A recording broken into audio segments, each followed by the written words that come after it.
Bem-vindo a todos, agradeço quem está assistindo esse segundo vídeo. Esse segundo vídeo nós vamos apresentar como é a construção, o formato das células de carga, algumas das aplicações e como elas funcionam. Então agradeço quem puder já dar o seu like e sua curtida no canal. Se quiser fazer algum comentário também fica à disposição. Para os amigos que estão aqui, que vão acompanhar esse vídeo, esse trabalho, eu informo que depois na descrição desse vídeo eu vou deixar uma série de títulos e uma série de links de trabalhos que eu fui acumulando aí, que estavam na internet, de professores, de alunos, de profissionais de segmento aí, até porque uma boa parte deles serviu de base para o meu trabalho, então para dar o crédito para eles, tá bom? Muito obrigado.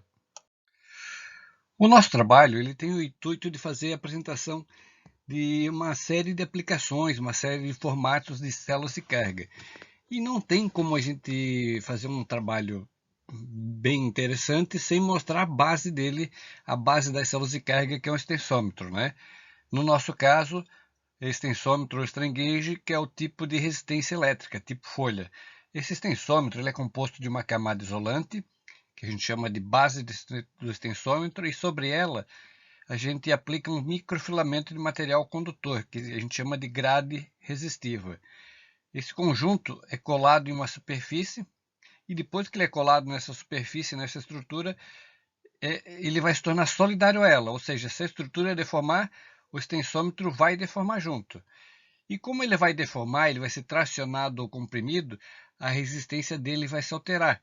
E, portanto, como a gente vai aplicar uma tensão nessa resistência, nesse extensômetro, vai se alterar a tensão, vai se alterar o sinal dela também. Existem vários tipos de tensômetros, de vários materiais, de vários formatos, mas a gente vai se ater aqui, no nosso caso, ao tipo de resistência elétrica, tipo folha, né? Aqui temos alguns dos formatos disponíveis aí no mercado. Como eu comentei, ele vai mudar conforme a estrutura, igual os rostos que a gente quer medir, né? Os extensômetros, eles são muito utilizados para controlar o esforço, a tensão em grandes estruturas, em bancos de prova, em tensão de pontes, trilhos, aviões, tubos, de estruturas especiais para fazer ensaios e controlar a deformação nessas estruturas. Mas o que importa mais para nós aqui nesse trabalho é na célula de carga, quando ele é aplicado na célula de carga. O que é célula de carga? É um transdutor que vai converter a energia mecânica, a força mecânica ou o peso, a massa de algum material que vai ser aplicada sobre um corpo, né, em energia elétrica. Ou seja, é um dispositivo que produz um sinal elétrico de saída proporcional à força aplicada em sua superfície de carga. Aqui mostramos um exemplo, uma imagem de uma colagem sendo realizada sobre o corpo da célula de carga. A maioria das células de carga, elas utilizam 4 tensômetros ligadas entre si, formando uma ponte de Winston. O desbalanceamento da ponte em virtude da deformação dos tensômetros, ou seja, quando a gente aplicar uma carga sobre a célula de carga, isso vai deformar os extensômetros e vai criar um desbalanceamento. Ele vai ser proporcional, esse desbalanceamento, à força que a provocou. A ponte, essa ponte de Winston que a gente vai formar com os 4 tensômetros, normalmente elas podem ser alimentadas de 5 a 15 volts, sendo que o sinal de saída, a sensibilidade nesse sinal de saída pode variar entre 7,5 mV, 0,5 mV por volt aplicado, até 3 mV por volt aplicado. Isso a grande maioria das células de carga trabalha nessa faixa, né? O mais comum é 2 mV por volt, né? Sendo que esse circuito ele é ajustado em fábrica para quando estiver com 0 kg sobre a célula de carga, ele nos entregue 0 mV. E quando estiver na capacidade máxima, o milivolt máximo. Aqui eu vou dar um exemplo. Uma célula de carga que ela é 10 kg e ela é 2 mV por volt, se a gente alimentar ela com 5 volts, quando eu tiver 0 kg eu vou ter 0 mV, e quando eu tiver 10 kg eu vou ter 10 mV. Por quê? Porque ela é 2 mV por volt e a alimentação dela é 5 volts. Mas se fosse uma célula de carga de 100 toneladas, a mesma coisa. Se eu tiver 100 toneladas e ela fosse 2 mV por volt alimentada com 5 volts, ela ia me entregar 10 mV quando eu estivesse com 100 toneladas. Se fosse 1 kg, ia me entregar 10 mV quando eu estivesse com 1 kg. E é através da medição desse desbalanceamento que se obtém o valor da força aplicada pelo sinal que é gerado na saída. A gente gera esse sinal, normalmente vai ter um transdutor, um transmissor, um cartão ou um indicador que vai ler esse sinal e vai converter isso para peso para nós. Aqui nessa imagem nós temos ali do lado direito como é que é feita a montagem da ponte, certo? Os 4 tensômetros, como é montado o circuito ali. E do lado esquerdo, se a gente observar ali onde está marcado R1, R2, R3, é onde serão colados. Sempre na parede mais fina da célula de carga, porque é onde mais vai deformar e mais vai nos trazer resultado de pressão na leitura. Sempre quando a gente falar de célula de carga, a gente está falando o quê? De um material de alta qualidade, de um desenho muito bem feito, para que ele possa o quê? Possa responder conforme a carga, para que ele possa ser linear, que ele possa ser repetitivo, que ele possa retornar a zero. Na primeira imagem que a gente mostra ali em cima, ele está com tipo um pino ali em cima da célula de carga e mostrando em que sentido que vai a aplicação de força.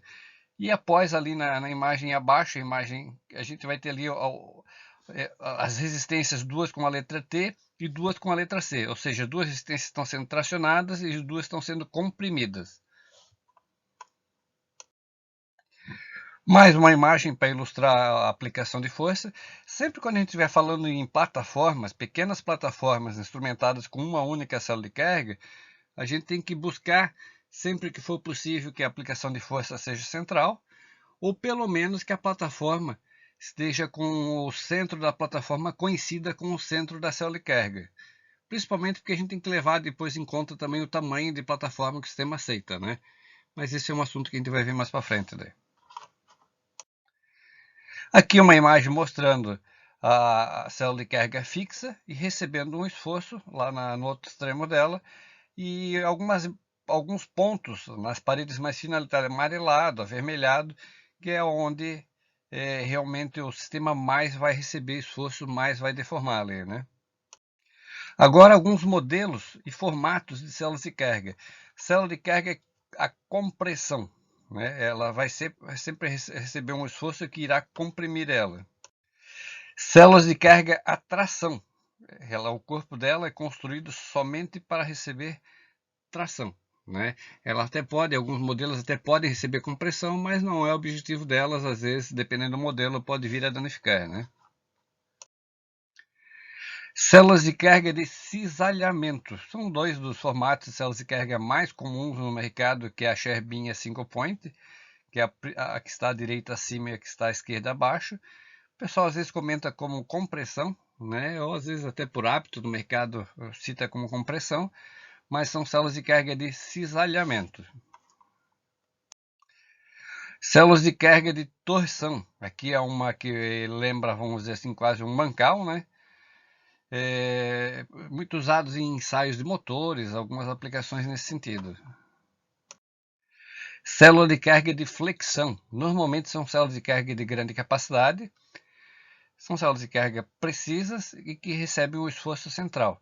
Um dos modelos, o primeiro modelo à esquerda, quer dizer, o primeiro modelo acima, é uma célula de carga para segurança de cabos de elevadores, monovias, pontos rolantes. Células de carga, atração e compressão. Elas podem trabalhar nas duas situações, né? Aqui eu tenho um formato muito conhecido no mercado como formato Z, né? A próxima ali que vem é um formato disco, ou bolacha, a pessoa diz, ou multi-Scherbin, depende também, que algumas podem pegar esforços em vários sentidos. E são bastante usadas no mercado, quando precisa fazer uma máquina de ensaio, um controle de força de prensagem, ou mesmo silos pendurados, às vezes, né? Células de carga, a grande maioria que tem aí no mercado, elas são ou de aço carbono, ou de aço inox, ou de alumínio. Algumas recebem algum tratamento de superfície ou películas protetoras. Sempre ao selecionar nossa célula de carga, a gente tem que levar em conta o ambiente que a gente vai aplicar. Se é um ambiente que é um ambiente muito úmido, é um ambiente que tem algum material corrosivo, se é um ambiente que vai ter que ser lavado com frequência. Levando em conta essa informação, o que vai ser importante é o grau de proteção dessa célula de carga. Aqui mandei já uma tabelinha para quem tiver interesse em já ver, mas normalmente é coisa que a gente consegue achar na internet também. Mas só para facilitar eu já coloquei aqui daí. Algumas outras informações que são importantes ao se escolher uma célula de carga. Para se passar ao fabricante que ele possa ajudar na seleção de célula de carga. Se vai haver impactos nessa aplicação, nessa pesagem, se tem vibração no local ou próximo, a temperatura que a célula de carga vai estar exposta, o tamanho de plataforma e a quantidade de células de carga, para a gente definir isso, né?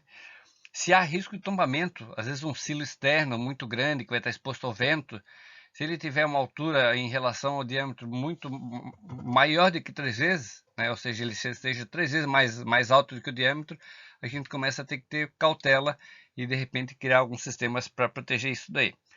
O tempo de resposta, principalmente se forem esteiras dinâmicas, balanças tem uma pesagem muito rápida, tem que ser uma dosagem rápida, né? O tempo de resposta é importante. A classificação de área quanto ao risco de explosão, se nós não está pesando solventes, grãos que geram pó, alguma situação assim, e algum outro tipo de força que vai repercutir na balança que não seja perpendicular à célula de carga. Um dimensionamento quanto à capacidade. A grande maior parte das células de carga elas têm um limite de proteção contra sobrecarga que gira entre 120% a 150%, a maioria, né? Mas isso deve ser só utilizado para situações eventuais, não pode ser uma coisa que você já conta com isso no seu processo. Seu processo já tem um impacto com situação frequente, então não é esse o objetivo, né? E ela tem um ponto de ruptura que normalmente gira entre 200% a 300%. Mas é muito raro isso acontecer, né? Mas é bom a gente saber que tem toda essa proteção, né? Mas na hora da escolha é sempre interessante a gente pensar assim, ó, eu não posso ficar dimensionando nem no limite máximo e nem no limite mínimo. Porque no limite máximo pode me trazer dificuldade, danificação de carga, eu ter que trocar com mais frequência, né? E no limite mínimo, porque às vezes pode ser que nesse mínimo a tolerância do equipamento não venha atender o meu processo, né? Ou seja, vamos dizer, eu tenho uma balança que é para 100 quilos, eu vou pesar 1 quilo, mas essa balança está trabalhando 10 em 10 gramas. Será que 10 gramas para 1 quilo é uma tolerância boa ou não é? Então é essa análise que a gente tem que fazer, né? Qual que é a tolerância no meu menor peso, né? E o menor peso que eu vou controlar, e qual que é o maior peso que eu vou ter que controlar. Com essas informações a gente consegue saber qual célula de carga é o melhor modelo para dimensionar isso daí. A especificação da célula de carga quanto à precisão. Tá? Células de carga são classificadas pela precisão em classes. Tá? No Brasil, normalmente o pessoal usa como referência para a classe da aptidão 1, 2, 3 ou 4, mas tendo como base a portaria 236 do Inmetro. Que eu saiba, o Inmetro não tem nenhuma portaria específica para a parte de células de carga. E ela usa como referência a OIML R60, que é a norma europeia, né? Então, quando eles se referem à portaria 236 do Inmetro, eles estão se referindo também às tolerâncias do Inmetro, que pode ter um erro de uma divisão em tantas divisões, 2 divisões em mais tantas e 3 em tantas. Ou seja, ele abre 10 mil divisões, mas pode errar 3. Né? Quanto a gente se baseia na norma europeia. E as células de carga elas têm 2, 3, 4, 5, 6, 10 ou 20 mil divisões, depende da classe de exatidão dela, mas daí é realmente sem considerar essa tolerância do Inmetro que tem ali, né?